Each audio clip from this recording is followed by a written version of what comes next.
আজ আবহাওয়াটা মেঘলা। অনেকদিন হয়ে গেল আমাদের বাড়িতে খিচুড়ি রান্না করা হয়নি। বড় বৌমা, আজ তুমি একটু তোমার ওই হাতের খিচুড়িটা বানাবে? বড্ড ভালো লাগে খেতে ওটা। কেন বানাবো না মা? নিশ্চয়ই বানাবো। শুধু শুধু খিচুড়ি খেতে কি ভালো লাগবে? খিচুড়ির সঙ্গে যদি একটু আলু ভাজা, বেগুন ভাজা আর ইলিশ মাছ ভাজা হয় তাহলে তো পুরো জমে যাবে। আমার নাতনি খেতে চেয়েছে বলে কথা। বৌমা, তুমি রান্না জোগাড়জাত করো, আমি এক্ষুনি ইলিশ মাছটা কিনে নিয়ে আসছি। বাড়িতে তো আমি ছাড়া আর কাজ করার কেউ নেই। তুমি রান্নাঘরটা দেখো, আর বাইরের বাজার দোকান সব আমিই করি। ছোট বউ তো শুধু ওই ফেস পাউডার, মেকআপ, শ্যাম্পু, শুনো এইসব নিয়ে ব্যস্ত হয়ে রয়েছে। সবসময় আমায় কেন খোঁটা দেন মা? কাজ করি না বলে পারি না এমন তো নয়। আর দিদি ভাই রান্না বান্নাটা যখন করে সেই জন্য আমি রান্নাঘরের দিকে যাই না। রান্না করা এমন কিছু একটা ব্যাপার নয়, একটু তেল ঝাল মশলা মিশিয়ে খুন্তিটা নাড়লেই হলো। অমন রান্না সবাই পারে, বরং রূপ সবার থাকে না। রূপ থাকলে তবেই তো সে রূপচর্চা করবে।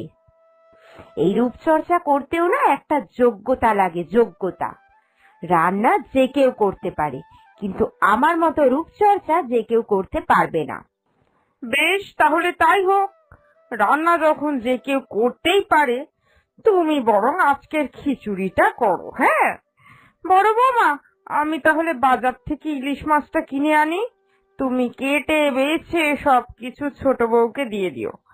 আজকে দুপুরের রান্নার দায়িত্বটা ওর। তখন তো বড় মুখ করে বলে দিলাম যে আজকে দুপুরে রান্না বান্নাটা আমিই করব। রান্না করাটা কোনো ব্যাপারই নয়। এখন এত রকম সবজি দেখে তো মাথা পুরো গুলিয়ে গেছে। খিচুড়িতে কি কি দেয় উফ, বুঝতেই পারছি না। এতদিন ভাবতাম ডাল আর চাল আর হলুদ মিশিয়ে দিলেই হয়ে গেল খিচুড়ি, কিন্তু এখন এত রকম সবজি দেখে তো বুঝতে পারছি না যে কি কি দিতে হবে। ধুর ধুর, ভাল লাগে না আর। ও ছোট মা, তোমার রান্না হয়ে গেছে? এই তো রে বসাবো। শোন না বাবু, আমি তো কোনোদিন খিচুড়ি রান্না করিনি। তুই তো তোর মায়ের হাতের খিচুড়ি খেতে সব থেকে বেশি ভালোবাসিস। এখন যদি হঠাৎ করে আমি রান্না করি আর সেটা যদি তোর পছন্দ না হয়, তখন তোর সব আনন্দ মাঠে মারা যাবে। তার থেকে বরং তুই যখন খেতে চেয়েছিস, আজকে তোর মাকেই বল খিচুড়িটা রান্না করতে। আচ্ছা আচ্ছা, ঠিক আছে, তুমি উঠে এসো, আমি মাকে পাঠিয়ে দিচ্ছি, মাই রান্নাটা করবে। ঠিকই তো, আমি তো মায়ের হাতের খিচুড়ি খেতেই সব থেকে বেশি ভালোবাসি। উঠে এসো তুমি। আরে বাহ, আজকের খিচুড়িও তো পুরো জমে গেছে। ছোট বৌমা, তোমার হাতেও যে বড় বৌমার মতো জাদু ছিল এতদিন জানতাম না। আজ তুমি হেসেলে গেলে বলে জানতে পারলাম। না না দিদু, এটা ছোট মা রান্না করেনি, এটা তো আমার মাই রান্না করেছে। ছোট মা প্রথমবারের জন্য রান্না করবে, কেমন হবে না হবে আমার খাওয়াটাই মাটি হয়ে যাবে। সেই জন্য আমি বললাম তোমায় রান্না করতে হবে না, বল মা আমার মাই রান্না করুক। আরে বাহ, মেয়ে তো খুব চালাক, আমার ঘাড়ে দোষ চাপাতেই দিল না, কেমন সবটা নিজের ঘাড়েই নিয়ে নিল।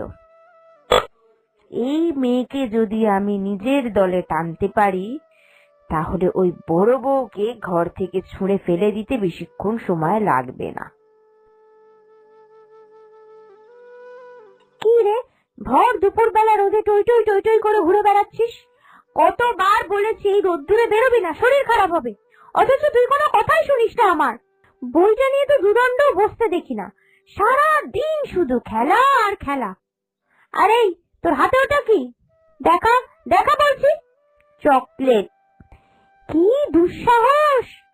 দাঁতে তো পোকা লেগে সবকটা দাঁত একেবারে খেয়ে ফেলেছিস, আর চকলেট খাচ্ছিস তুই? তোকে না আমি কতবার বলেছি তুই চকলেট খাবি না। ফেল ফেল ওইগুলো, যা যা ঘরে গিয়ে পড়তে বস, অনেক খেলা হয়েছে।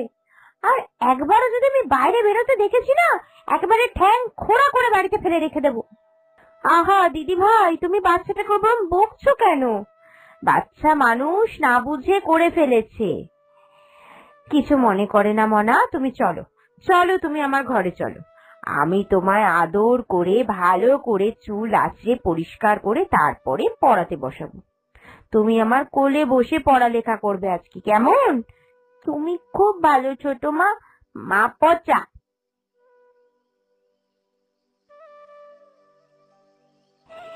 এই, কত বেলা হয়ে গেল, এখনো পড়ে পড়ে ঘুমোচ্ছিস?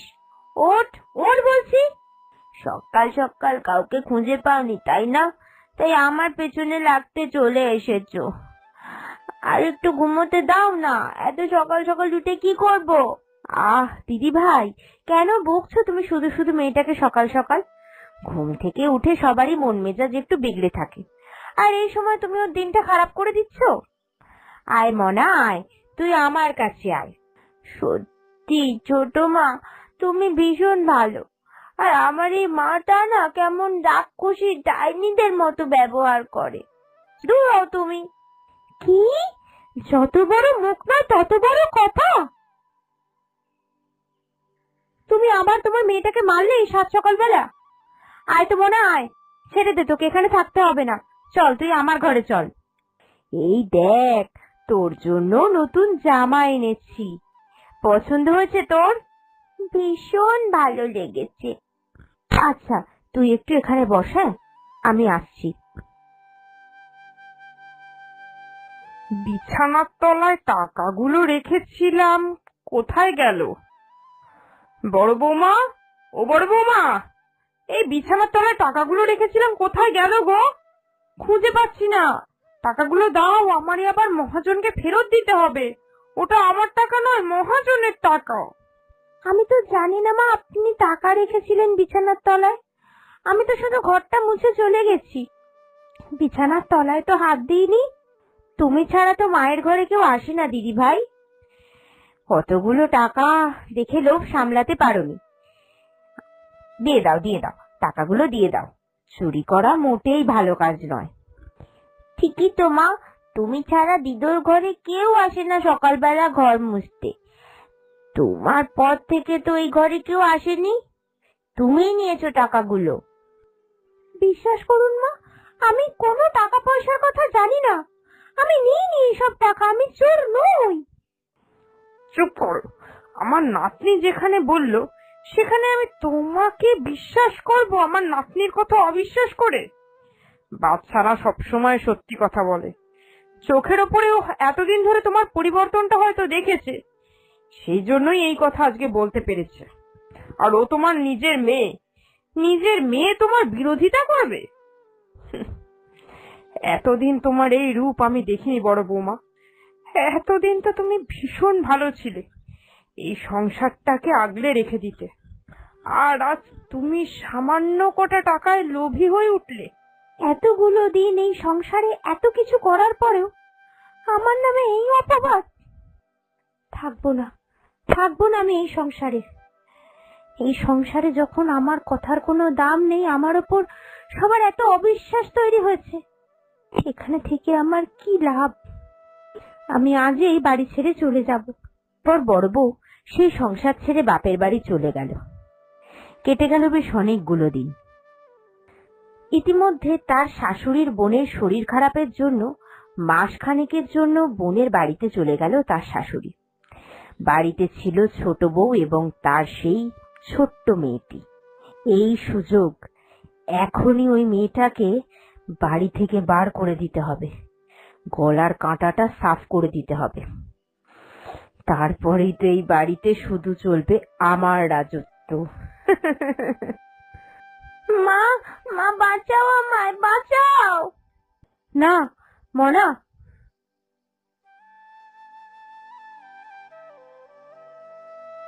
আমি ঠিক ধরেছিলাম, আমার মেয়ে এখানে ভালো নেই।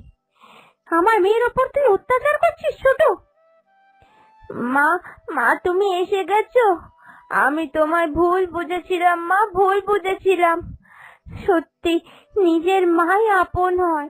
নিজের মা যতই শাসন করুক না কেন, নিজের মা নিজের মাই হয়।